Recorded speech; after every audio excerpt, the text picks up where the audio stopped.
First memory of feeling different. Any memories of that? First memory of feeling different. Yeah, definitely. I think being queer. Hi, I'm Amy. I'm a contestant in the first series of I Kissed a Girl. Amy Spalding. The LGBTQ activist speaking up about her ADHD.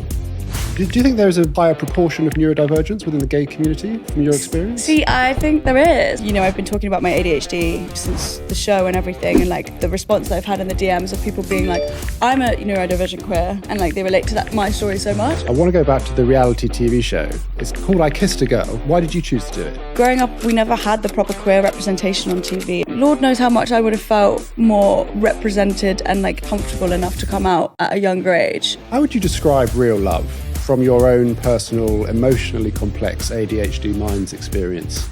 I think This episode is dedicated to anyone who has an abandoned Etsy store. This sponsored ad was agreed to be 90 seconds long, but because I know most of you have ADHD, I negotiated it down to 89 seconds. I challenge you to test your ADHD by seeing if you can sit still for 1 minute 30 seconds while I tell you about our sponsor, Tiimo app. If I can sit down and record take after take of this message for 2 hours, then I'm sure you can listen to 90 seconds. So here's a short word from our sponsor. Tiimo app is a perfectly tailored app that I use daily, and maybe it's worth you giving it a try to see how it might improve organising your life too. Running a podcast is actually a lot harder than you might think, and juggling all of the moving parts would be near impossible if it weren't for Tiimo app. How? Well, Tiimo is designed specifically to hack the neurodivergent brain, a brain that might struggle with time agnosia, object permanence, memory cognitive load, task initiation, anxiety, or procrastination. All things I'm extremely guilty of too. And how on earth does it help you, Alex? I hear you scream impatiently at your computer or phone screens. Well, the award-winning Tiimo app is the perfect life-hacking tool to help your time management and kick you up the bum when you need it most. If you want to stay ahead of the competition, then the visual planning Tiimo app is specifically designed to help your structuring, organising, focusing, and goal setting. It has a visual timer, providing a tangible and visual representation of time to help users pace themselves so you never miss a deadline ever again. It also has an efficient lock screen reminder service to alert those of you who are very out of sight, out of mind with your chores and afraid you might forget them. It brilliantly centres all of your tasks in one place across devices, both on a web and mobile apps, to streamline your overflowing schedules and make them much more digestible and a lot less intimidating. And for those who find big tasks too overwhelming to even start, Tiimo breaks them down into more manageable subtasks to get the ball rolling. In fact, this app helps me so much that it actually reminded me to record this message to advertise the app. Give it a go. Why not? It might just help. Anyway, back to the episode. Amy, thank you so much for joining us. Thank you so much for having me. I'm so excited. I ask all my guests for an item that most represents ADHD, and before we start the interview, I'm going to reveal yours so we know what it is. Ooh. Wow. Is that 3 watches? 3 watches, yeah. 3 little vintage cocktail like that watches. production, the lighting. Yeah. I was going to say Spotlight. 3 watches. We're going to talk a little bit more about those later on. Yeah. But first, the question might have some layered answers, but first memory of feeling different. Any memories of that? First memory of feeling different. Yeah, definitely. I think, being queer, that would probably be the kind of where I associate my most difference to growing up. At school, not feeling like I was, the same as the other girls in my class, because I did care about attention from boys, but it was more like because I felt like I had to, whereas like I was always, had an eye on the girls and then like felt like ashamed because, it felt like wrong growing up. So that was definitely where I felt different, because I knew that the other girls didn't have the same thoughts, or at least they weren't vocal about it. But maybe we were all just forced into this box. But yeah, that was definitely my kind of first instant of feeling difference in that sense. And then again, with my ADHD, like I would be doing my exams at school and never, I don't think I ever finished one single exam, purely, and I even got extra time because they thought I was dyslexic. And from that, even then, still, you know, with the extra time, I was filling that extra time like doodling on my page or like spending so long making sure this table was right. But like, obviously they're not going to remark me on the straightness of the lines of the table, but like in my head, I just like fixated on that one thing as opposed to like actually answering the questions. Because until it came, you know, till the last half an hour of the test, and I'm like, oh shit, like I should probably answer these questions, and then that kind of stress would force me to. But that was kind of when I was like, why am I the only one who's not able to like just do it? Because I was always told that like I wasn't like an unintelligent child. Like my like a reading was above average when I was really little, and like my teachers would always say that I like was, you know, intelligent but would be distracting in class as well. Like that was always like the report from school. So I didn't understand why I could never do as good as I thought I could, because I was told that I was clever enough, but can't get marks if you're not answering the question. There's details like in that story that are obviously so unique to you, Yeah. as an individual and as a person. The feeling though, like is so relatable. I think the feeling of being different, Yeah. and not understanding why you can't fit in for Yeah, an unknown reason. And you get your diagnosis. How did that feel, and what did that diagnosis mean to you? God, it really was a weight off my shoulders, to be honest. Like it felt so freeing, but also so daunting in the fact that like I'm like, now I've got to live with this thing for the rest of my life, knowing that I actually am different, like, you know, diagnosed as different. And it was very, I didn't even know really what ADHD was. It was kind of this thing that I would see on Desperate Housewives with those two twins who were like running around headless the whole time and they had ADHD. And like, that was my kind of view of it. And then at uni, my friend, well, actually, she was my girlfriend at the time. She was like, you definitely have ADHD, like, because we'd be in the library and I'd literally get nothing done and I'd just be distracting her the whole time. And so she kind of like, she not only like made me realize I was queer, but she also made me realize, you know, I was neurodivergent.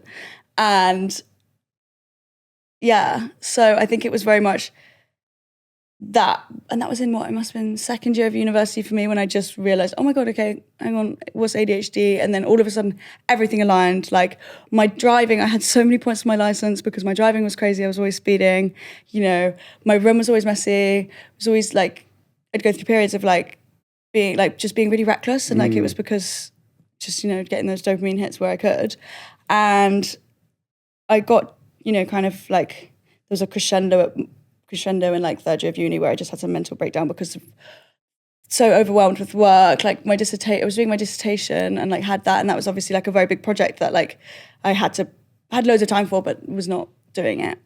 And just had a like full breakdown. And then I got my diagnosis, and then I got put on medication, and I came back to university, and then all of a sudden I was getting firsts in everything I was doing, got first in my dissertation. Like I'd never had I done that before. I was getting 2 2s, I was understanding the lectures, although I was falling asleep in them, or I wasn't going, and just like being like, oh, I'll catch up. But all of a sudden I was going to my lectures, you know, I was actually going to the library doing my work, and it really paid off. And it was like, totally put that down to my ADHD diagnosis, and it just changed that. It changed my life. It genuinely changed my life. But also, now I get really frustrated. I get very frustrated with it. You know, I find it like debilitating at times where I'm like frozen. And it breaks my heart. Yeah, but it also like, again, it's my greatest superpower. Like it makes me so different, and it makes me, you know, I think I've only just realized how much of a superpower it is to be so different. If you read a medical book, it would say ADHD is a neurodevelopmental disorder characterized by traits of impulsivity and disorganization and forgetfulness, but we know it's so much more than that. Yeah. You know, it's often a lifetime of feeling different, like you mentioned earlier, and all of the positives that can come with it, the creativity, pattern recognition, thinking outside of the box. Do you think there is a higher proportion of neurodivergence within the gay community from your experience? See, I think there is. And like, so I did medical science at university, and I said that if I was ever going to continue with that, like, you know, the science route, I'd do a study on it, because I don't know if that's maybe like my bias and I'm kind of seeing it that way. Just like if you get a new car, all of a sudden you see that car everywhere. I'm like seeing all these like neurodivergent queers, but like, yeah, I think there is something there. I'm not sure what the research behind it is, and there should be some. I'm sure there is. But I've been talking about my ADHD, you know, since the show and everything, and like the response that I've had in the DMs of people being like, I'm a, you know, neurodivergent queer, and like they relate to that my story so much. I'm just like, the math is mathing. Like, I read somewhere that both your sisters are gay too. yeah. Are they also neurodivergent, do you Yeah, think? well, they're both diagnosed with dyslexia, severely dyslexic. So in that sense, they've definitely probably got a sprinkle of ADHD in there as well. And your parents, what was their sort of first response to the collective neurodivergence? They've been very good at growing and learning with me in terms of, I'll be like, it used to be like, oh, Amy, just get this done, you know, do all of this. And then now they're just a bit more understanding of like, you know, it's because you're ADHD, you need to make sure that you're like making lists because you know that that's helpful in a way to navigate it. And they're very good at understanding that that's it as well, and like sympathizing with it, as opposed to just being like, you're lazy, which is so easy to do. And I so see how it's like the symptoms, is that the right term, of ADHD are like, they correlate with laziness, especially in women. Like, it's very much, you know, that very like frozen, leaving everything till last minute. I'm late everywhere. Apart from today, for some miracle. Yeah, you're right. Lion bikes to thank for that. Like, well, you've got. I mean, I don't know. I'm assuming you've got support. You're here with your manager. Yeah. Yeah. If you were, do you think if you came on your own today, you might have been late? Or I mean, I'm late to my managerial meetings all the time, so it's probably nothing to do with that. I'm constantly late, but yeah, I don't know what happened today. I was kind of having a bit of an off day today, to be honest. Been getting so overwhelmed with so much. I've got so much on my plate, and I think that's like been making me so anxious about stuff that I have to do that, again, I'm putting it off, and I've been really, really like struggling with my ADHD recently. And so I think I was like, I'm going to cycle here, just let my mind go, and it just paid off. how do you think you would have coped through your various iterations of learning that you're different without the support of your siblings? You know what? It's I can't even put into words how much growing up with two sisters is like amazing. Like they're my best friends. I love them so much. And then for them to also be queer, it's amazing because I've got two people in my corner automatically, especially like, you know, I grew up in a very conservative part of Surrey. And, you know, my family is super Irish Catholic on my mum's side. And like, they've been amazing, but like often there can be conversations where it's like, oh, you know, that is actually like a microaggression. And I have the support of my sisters to, you know, back me up with that, or I'll back them up with that. But it was interesting because we didn't clock it in each other. Like, we were all watching the same lesbian YouTubers growing up, obsessing over them and being like, oh my God, have you seen this drama? And it's like, duh, like the closet was glass in our house, but like none of us clocked. And then also it kind of made it difficult in terms of like, say, family responses to us, to like one of us coming out. So like I came out, and, you know, it was difficult for my mum at first because you kind of have to mourn that life that you think your children are going to have. And so like, I totally get where she was coming from, but like, you know, it wasn't the response that everyone hopes for from their parents. And straight away, my little sister was in the room, and like my little sister started bawling her eyes out because she knew that she was queer, and that if my mum was having such a difficult time with it with me, like she just got shoved way further back in the closet. Do you know what I mean? Which made it very difficult.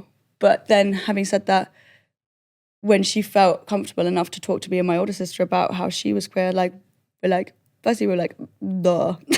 And then secondly, we were just like, we had that support automatically. Outside of the family unit, how important is it to you to find your tribe? I got it, like the most important. My tribe saved me. They absolutely saved me. And I didn't realize it until second year. Like second year of uni is where I said I'd found my like full tribe in terms of like my queers. And, you know, we can kind of relate to that on a whole other level because we relate to these struggles and these like insecurities that we'd had growing up. And it was just like, it was like the most freeing thing ever. And like, it was like I'd found my chosen family. Obviously I have my amazing family at home. But this is just like an extra added level of like, just so much support and love. And it's just like, oh God, it makes me want to cry, like overwhelmingness of feeling seen. And, you know, we just lift each other up so much, and it's just like a whole other level to bond with someone on, which is just so amazing. Have you ever been told that you're too much for someone? Oh my God. Either Every day. either as a friend, as a partner in the dating world? And just in general social situations, like it happened literally on the show. Someone was like, if I could change something about you, but how much you talk too much and interrupt. And I'm like, oh, I've always felt like I've had to like make myself smaller to fit in the room. And that's something I really struggle with and I'm so aware of. Or like people will be like, oh, Amy, have you taken your meds today? And like they mean it. I know that they don't mean it in a way of like, oh, you're being annoying, but like they can't, it's the undertones of that, you know, it's the like, I can't help the way that I am. And by saying like, have you taken your meds today? You're really like drawing attention to my insecurities of that, like, oh my God, I must be being really annoying. And it's like, I must be being too much because of my ADHD. And it's just like, I can't help it. I literally can't help it. But yeah, it's such an insecurity of mine, being too loud. But then also again, can be great in social situations. I'll be the class clown and make everyone laugh because I'm making a fool of myself. So it's a blessing and a curse. You mentioned earlier you were you're struggling at the moment with your ADHD. Yeah. Are you comfortable to talk about that a bit more? Yeah, I'm taking too much on, but also like achieving everything that I've ever wanted to achieve. And it's kind of like daunting when I put that pressure on myself where I feel like I'm not doing enough, but then I'm also doing more than I've ever done before. And like, again, so I make jewelry. I like run a jewelry business and like that's the most like fulfilling thing I've ever done. But there's this like big task that I'm holding up my kind of team for because I can't just sit down and do it and like make the ring. And like, it's just kind of crippling me at the moment. I'm just like, I kind of like slipped off taking my meds and I've really noticed that like affecting my like, I'm now walking into rooms and forgetting, as we were talking about earlier, like just walking into rooms, forgetting that I was in that room for a specific reason. And then all these tasks that I'm trying to do become 3 times longer because I'm side questing. Yeah, side questing, which I think we should not feel term. shame about. I think side questing, as long as it doesn't interfere too much with the important stuff, I think side questing is brilliant. No, exactly. But I live on the top floor of my bedroom's on the top floor. Right. So I'm up, down, up, down, up, down. So yeah. Don't want to get too much distance between where you're coming from and the task. There's more chance of getting distracted. Exactly, because then I'm like, oh, fine, I'll lie down on my bed. How do you personally deal with heartbreak? Oh, I'm not good with heartbreak. I cry. I listen to Lana Del Rey. And I lean on my family. Lean on my family a lot. And I also I think I like to, so when I went through my first breakup, my first and only breakup, it ruined me, but it was right as COVID happened. And that's actually like where I started making my jewelry because I was like trying to keep my hands busy. Because one, I was trying to distract my brain from this heartbreak, but also like was stuck in a house. So, you know, and with ADHD, like that was not the ideal situation. So I was like looking for something to keep my hands to do and just threw myself into that. And it really like saved me, took me out of it, being creative. I think, you know, it is my ADHD that makes me take on these random side quests in a different kind of thing in a way that I'm like picking up random tasks and like making jewelry and then like, oh, let me give sewing a try.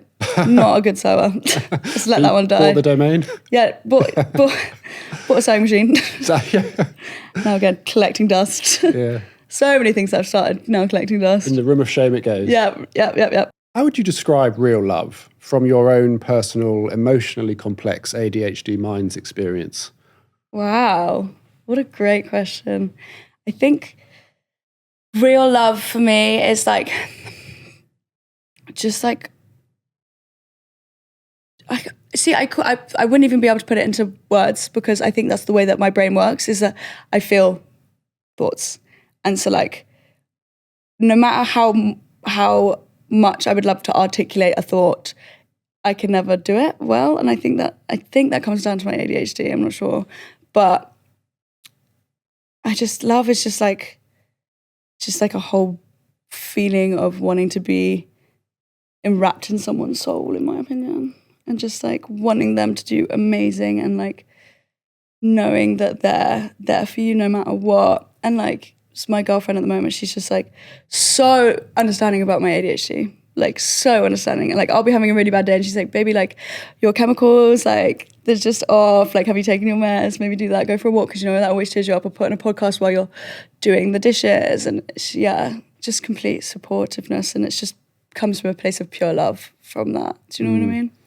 Yeah, I mean, what a spectacular definition. I mean, incredible. I think having that support and awareness in a romantic relationship is really fundamental. Yeah. Especially when there's neurodivergence involved. 1000%. You mentioned earlier about how so many traits of ADHD can look like laziness. Yeah. I mean, when it's probably not, it's probably overwhelm. And if the other partner isn't aware of that, you can see how like resentment can build. Exactly. Stop being lazy, do the dishes. And in that moment, you literally might be paralyzed. Exactly. If they don't have that awareness, you can see how conflict can arise. No, very much that. Very much that. And she's so understanding. And I'll be like late and she's like, she knows. She expects it. She's terrible. I need to work on that. I'm fascinated to talk to you more about the reality TV show you've just come out of. I Kissed a Girl. But first, I want to shoot back to the ADHD item. Yes. And find out about these watches. Yeah. So I think, these watches, they are a fashion choice. I love to wear them. They're just like vintage cocktail watches that I like order off eBay or collect from like antique shops. But like they represent me in like multiple different ways, you know, my love for fashion and like the creativity that I find from jewelry and like through my ADHD that led to it. But also like they don't work, they don't have batteries. And understanding why you're late. No? Explains why I'm always late. Yeah. Like, maybe if they worked I'd be on time, but that would be too predictable, wouldn't it? Yeah. Broken but beautiful. Yeah. Feel like me. Fascinating. And amazing explanation. We have a section, Amy, called the ADHD agony aunt section. Yes. Well, it's an agony aunt section, but actually it's called the washing machine of woes. Great name. Because my ADHD item is a washing machine because I always forget my laundry in the machine. Oh, if I had a penny, I'd be able to afford my own dry cleaning. Yeah. And I wouldn't have that issue. Make me feel less alone. Yeah. Brilliant. Yeah. I mean, it's the smell of damp, isn't it? Oh my God, it kills me. I'm like, not again. Yeah. I have to put it through the cycle. My mum hates me. She's like, you're driving up, when I used to live at home, she's like, you're driving up our washing bill, because she'd constantly go in there to put her wash on and mine would be left in there. Terrible. I've got to say, though, I have been using our sponsor, Tiimo app, recently, and it does help me remember from time to time. But this week, in the washing machine of woes, someone's asked, my daughter is 12 and extremely shy, and I desperately want her to come out of her shell. She's neurodiverse and ashamed of it, but I think she's so unique and beautiful. But she doesn't want to hear it from me. She wants to hear it from people her own age. How can I help her make friends? Oh, God, that's so sweet. I think that's a difficult one because, you know, you can't really force it. But putting in situations, for me, like I met all my friends in lacrosse, so like sport situations like that. You know, if you're shy though, it's kind of difficult. You've got to really like come out of your shell to do that. But and also like it's so true. Like my mum tells me all the time. She's like, "Oh, you're beautiful." Everyone's just jealous when like anything happens, and it's just like, "Mum, shut the fuck up." Sorry, shut up, Mum. But. I think social media is great for this in terms of finding your tribe. And it's also like, obviously, you know, in the same breath, it can be a dangerous place and like should be taken with a pinch of salt. But like communities out there and you can also hide behind the screen to some extent. But like also concerts, like going to gigs. 13 is quite young. But no, I'd say I was probably going to gigs at 13. But like, say with me, like I've been going to like a bunch of these like queer artists recently and like meeting a couple of people who've like know me from the show and like very much like have a lot of love for me, which is so amazing. But then they've also got this like concert group, which is so sweet. Like they're all over from the UK and like London and stuff. And they're all like different ages from like 24 to like 17, and they all like meet up at these gigs because they all love these artists specifically. And I think they met through like Twitter. And like, it's just such a celebration, like time where they can like go and be together. And it's just so sweet and so endearing. It makes me want to cry. And then I see them and it's like the same gaggle every time. It's so, so, so sweet. I think that's a great way to do it. Yeah. No, it's an amazing answer. Thank you so much. Yeah, on behalf of the anonymous user who sent that in. Thank you very much. I want to go back to the reality TV show. So what led you to become a part of it? It's called I Kissed a Girl. Why did you choose to do it? So I think at the start it was very much like, this will never happen. Like, I genuinely thought, like, in the beginning I was like, never in a million years will it get to the point where I'm actually being flown out to Italy. And then as it was kind of going on, it was getting like, it kind of just snowballed. And then I just was like thinking, growing up, we never had the proper queer representation on TV, especially in such like a lighthearted way that like is reality TV. You know, we have on TV shows, but every single lesbian character has always ended up like dying or like killed off somehow. So like, it was just like kind of an opportunity to be a part of that like movement that we need so much and like is so needed. I like, Lord knows how much I would have felt more represented and like comfortable enough to come out at a younger age. You know, I didn't come out properly until I was like 21, and like I can see how much the confidence it would have how much more confident I would have been had I come out younger. So it was very much that, I think. And then that was just so affirmed when I was out in Italy.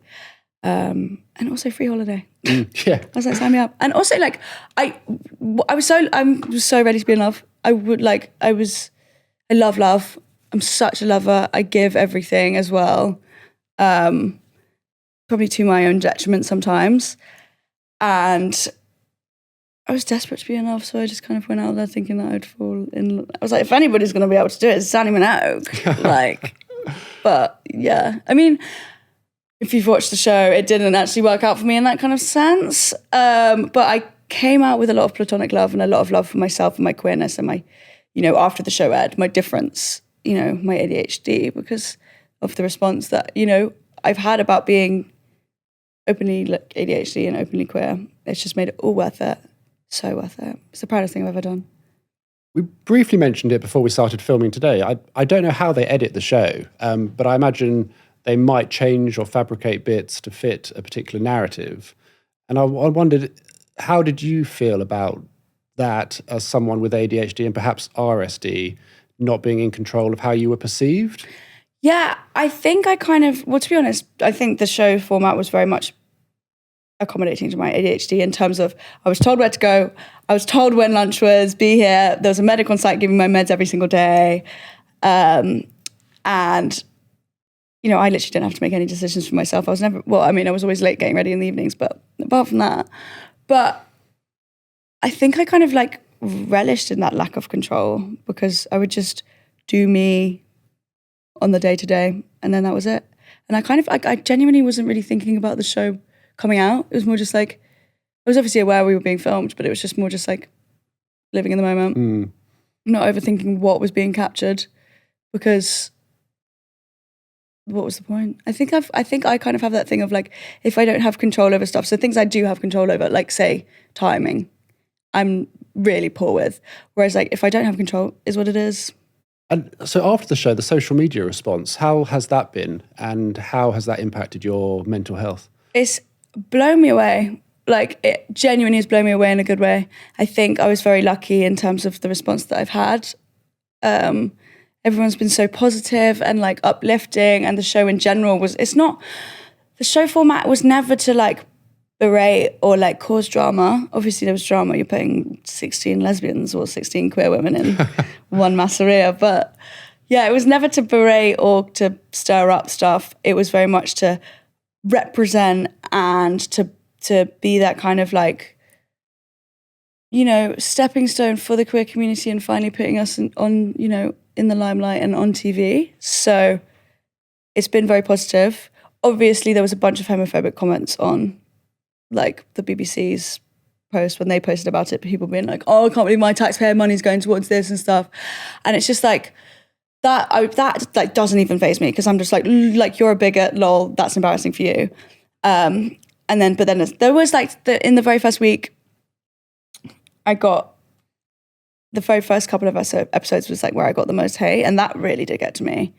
But I was just having a bad week, and like that on top of it was just like the kind of way it was edited. But like not denying, I'm like, I hear my voice, I'm posh, I'm from private school, and that was kind of like the very first like impression you got of me. And so I totally understand that, you know, I'm so layered, like that it was going to always be that like process of, you know, you hear and you see me. But that gladly, like that did. People were like, oh, I just thought she was going to be a posh, annoying private school girl. But, you know, there's more to me. Those are very true. But there is more to me. And yeah, as the show went on, it came out as that. And also like the social media response in terms of people seeing themselves in each of us. You know, it was such a diverse cast. There was like all walks of queer life out there. So, you know, it felt very much that like anyone watching would see themselves, which is, you know, representation is important when you represent everyone from a queer community. And I think that's the problem that we've had in media with like queer people in the media anyways. It's very much like one specific idea of what a lesbian or like bisexual woman looks like. And so like this was an opportunity to showcase the actual diversity of us all. And, you know, every negative comment is completely outweighed by the fact that I'm getting, you know, multiple DMs of people being like, yes. So yesterday I was at Chapel Roan, Love, who's like this queer artist. And this girl came up to me and she was like, Amy, I just came out to my mum because of you. And I literally was about to like burst out crying. And it's just like every single time I get a comment or a DM or a message or a conversation I have that, you know, is like that, I'd like forget the negativity. No one, you're always gonna have a hater, but like that just makes it so worth it. That must be so amazing to hear. It's almost like I suppose the opposite of RSD. It's almost like a euphoric response to praise. Or, yeah, it is very much that, which I'm also very aware of in terms of like ADHD and having those highs and then the lows are really low. And like, there's obviously a lot of hype around the show at the moment. There's a lot of attention and I don't want to ever get so wrapped up in that I then put all my worth in that as it dies off, I'm like, do you know what I mean? So that's why I think my jewelry is kind of like a great project, like my main project, to kind of have that as like my stable, you know, holding ground. Was not a good sentence, but whatever. I want to talk about RSD for a bit. How does RSD manifest in you? Is that something you've struggled with? Yeah, oh my God. I'm so sensitive to rejection. And I think that was why with the hate comments. And also like out in Italy, I got rejected like 5 times and it was heartbreaking. It was like really heartbreaking because I really thought I was going to find out love out there. And I felt so small and ugly and like just like not what anybody wanted. And yeah, I really struggled with rejection. And that was why my first breakup was so horrific as well. It was very much that. And then also rejection in terms of like my queerness and not feeling like I fit in. I was rejected from a certain like idea of what I should have been. And so like that was just really tough. Having spoken to you today, I mean, you appear to be, at least on the surface, very confident. Are there any insecurities hiding under a mask that people might be shocked to hear about? So many insecurities. I think so many insecurities. Yeah, I think I'm insecure that I'm not intelligent. I'm insecure that I'm like not articulate. I'm insecure about, you know, my body, what I look like, how I present. Right, I'm just a girl. I'm insecure about what, you know, what us girls are kind of subjected to, like this normal image of how we're supposed to appear, and then I don't. But having said that, like I've really found my confidence, and I do think I'm a confident person. I know my strengths, and I think my confidence has definitely come from you can see it, like as I look at photos from, you know, however many years ago, maybe that's just my frontal lobe developing, but I think that like it's my frontal lobe developing in combinations with like me understanding my diagnosis a lot more, and then also me understanding my queerness a lot more and leaning into it and not being ashamed of it, and it finally being something that I celebrate, both my ADHD and my queerness. And it's like, you can see it in the way that I have aged, in the way that I like present and dress and do my makeup and kind of carry myself. That's just a confidence, I think. You mentioned you were insecure about not being articulate. I mean, I think you're incredibly articulate. Oh, really? So in my head, there's so many things that I've said that I would have said differently if I had Sylvia Plath's brain. The feeling of not fitting in a box must be something quite familiar to you. What advice would you give to someone who doesn't feel like they are fitting in when they're desperate to? Maybe it's the best thing you can do is not fit in. Be a sheep. Wait, was it? Don't be a sheep, be a kiwi. I think that might be an ad for something actually, but I saw that once on a sign and I was just like, that's so amazing. Like, obviously everyone wants to fit in and find, you know, people that they see themselves in. So I think it's not a bad thing to like want to be, to see yourself reflected in, but I also think your differences are what makes you unique. And as cliche it is, like, you should celebrate your difference and step outside of the box because it's great out here. Yeah. Well, we've got to sign the canvas later, which yeah. represents stepping outside the box. What is it about you and your character that has been able to navigate through so many against the grain moments in your life and come out the other side confident and happy? I don't know, you know, I think it is kind of that, maybe it's that thrill-seeking thing that I get from ADHD that like, you know, I chose to go out to Italy and kiss someone I've never met before in my life. And it was so anxiety inducing. But like after that, like that was so thrilling and exciting. And I knew that if I could do that, I could do anything. So yeah, I do think it's kind of the like scary stuff that I do for a thrill. And then it sometimes pays off, sometimes doesn't. Don't get me wrong. The unpredictable nature of all of this ADHD. Exactly that. What is your life like after the show going to be like in terms of the parts that you can control? I.e., what are you going to do now with your newfound stardom? And the parts you can't control, i.e. being known for being on a reality TV show? I think, as I said, with the stuff that I can't control, that is what it is. You know, I'm very much a believer in, you know, if it's meant for you, it'll happen and stuff like that. So in terms of that sense, like whatever being perceived, I guess, is that.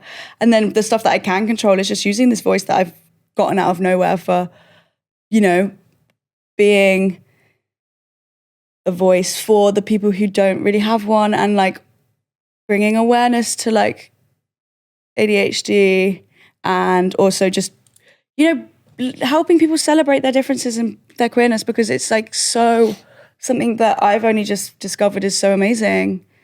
So like lean into it and I just want to be a voice for people who use someone to look up to, I guess, which is a lot of pressure to put on myself.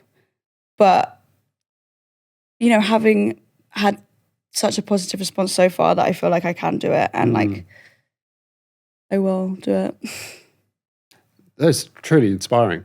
Really, really is. It's an interesting question to nearly end on.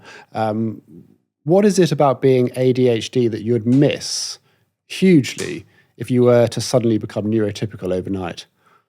My creativity, I think. Thinking outside of the box, you know. Very much that. I like it comes in waves. Like I'll have times where I'm like so still and like nothing, but then all of a sudden like, oh my God, I'm having so many different ideas, so many different ways to do stuff, and it's like so exciting. And then running with it, you know, when you get such an exciting idea, and it's just you get even more energy than you ever thought you could, and it's just like that's amazing. We can do a lot in that. Yeah. When we have that one, in the hyper focus, And it comes at the most unpredictable time. 3 a.m. in the morning. Exactly. Lying in bed. Exactly. You suddenly deep clean your entire flat at 4 a.m. in the morning. I know. I need that. We've got a closing section, Amy, where the previous guest has written down 3 life rules. Right. And they posted it in that postbox. And I'm with the postman. Okay, yeah. And I'm going to deliver you their letter. Amazing. And if you could read their 3 life rules. You've got mail. I hope this... This is great, and I agree. So we've got look fly, eat well, drink water. And honestly, completely agree with all of them. Look fly, look good, feel good. Eat well, obviously. And then drink water. You got to. I always find that I like will go through periods where I'm like not eating or not drinking right, and I'm like, why do I feel so bad? And it's like, duh, because I'm living off meal deals. Yeah, literally. Like, I'm not a wee in 4 hours. Literally. Brief, but to the point. I mean, it's great. It almost could be on a poster or a tattoo. It's great. Put it up on my wall. Amy, it's been truly fascinating. Thank you very much. Thank you so much for having me. Genuinely. What's the most impulsive thing you've ever done? growing up, I was such an accident-prone child, and like one time after a netball practice, I was walking down the hill and I was like, hey guys, do you reckon I can jump this bush? Impulsively jumped it, landed straight on my face, broke my cheekbone, broke my elbow. Yeah. But like now I'm over the hedge girl at school. We get a good giggle out of it Over the now. hedge girl. Yeah, God, is that did that hurt? It must have hurt, right? I mean, I blacked out. I don't remember it. Okay. So concussed, but yeah. How many screenshots have you got on your phone?